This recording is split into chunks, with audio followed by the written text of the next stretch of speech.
Jones hits 3, Valanciunas hits a couple, and it was like, oh, here we go again. Yeah. If Ezzy's laughing, I'm not laughing right now. You think Joe Lacob's laughing? All of a sudden, now everybody wants defense. Well, now you want defense? I want something. I thought you wanted offense. I want offense, now but I want resistance. This whole time, Don't give up wide open shots. Offense is what wins. Now you're asking for defense. I'm just asking for you guys not to give up wide open shots.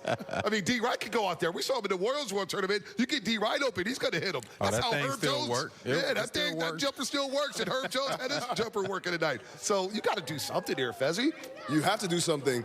We're talking about effort. We're talking about guys looking a step slow on the defensive end. There's a lot of things, a lot of possessions. You can go back and watch film, but this is one of those moments where I guess you need another team meeting. You burn the tape? What team meetings? You can't burn the tape. You got to watch the tape. Team meeting? What is a team meeting going to do? You have to watch this, and because there's play, we're talking about effort. Yeah. We're talking about plays where the plays are broken because a guy jumps the pass and you give a turnover. The play where it just, you know, last game you had a turnover where Jonathan Kuminga tries to throw it to Steph. That's miscommunication. That's a turnover the first play of the game. These are things that keep happening for the Golden State Warriors until they make a commitment to each other that we're going to play our style of basketball.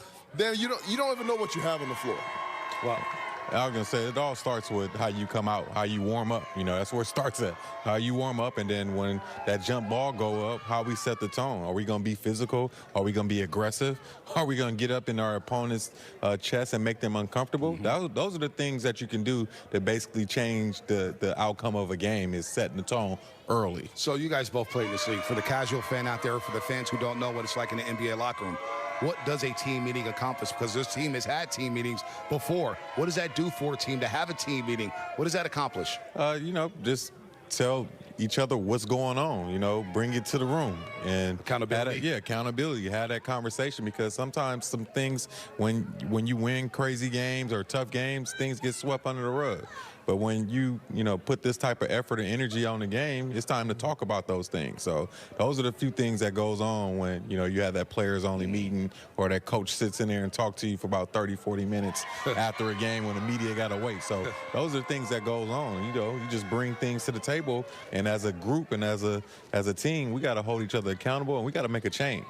When you start the season off, Bonte, D. Wright, when you start the season, there is a team meeting where everyone discusses what their role is going to be as the season goes along.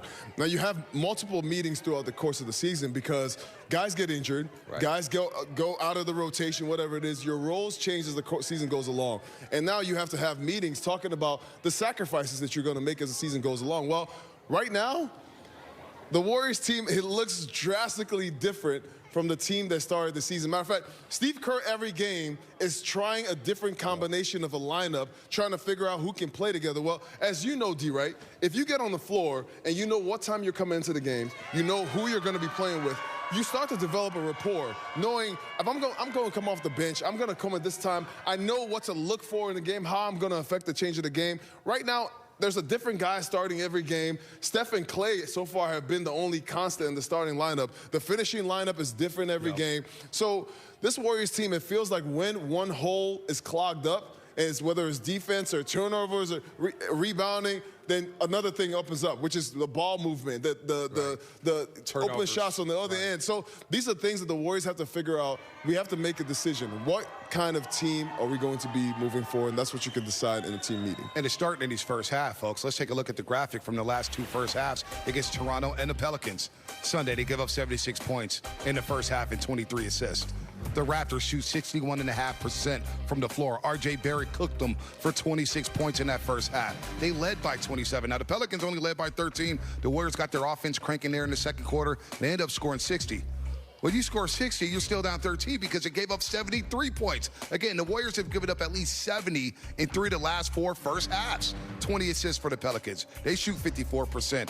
And D, right, you could break it down. Look at all these wide open shots. They're getting anything that they want. Yeah, they're getting anything they want. Fezzi made a great point. The pregame, a key guarding the three-point line. As you can see right there, basically a lazy closeout. You got to run guys. Shot. Yeah, you got to run these guys off the three-point line, make shooters, playmakers, and that's when you get the turnovers. If you look at the Warriors on the offensive end and the way guys are able to stop you in multiple possessions, you drive, they close you out, then you kick it to another shooter. that's different from the possessions we're watching right now. This is one pass to a wide open layup, one pass to a wide open three. The transition defense for the Golden State Warriors right now it leaves a lot to be desired right now. It's really hard to see this and think that this is the Warriors basketball that we know. Yep. There's not really a lot of practice time right now at this point in the season, so it's hard to get that practice to figure out what you guys can work on, how to work on transition defense, the 3-on-2 drills that you do in practice to work on transition. Not really a lot of practice time right now. And with an older team, those guys can't be out there practicing, putting those miles on their legs and their bodies. So trying to figure out ways to incorporate young guys is one thing, but right now the Warriors' philosophy and the Warriors, their togetherness and chemistry is something that I'm not seeing on the court. So the Warriors lose by 36 points. They give up 141 back-to-back wire-to-wire losses. It looks ugly right now for the Golden State Warriors after a 2-5 homestand.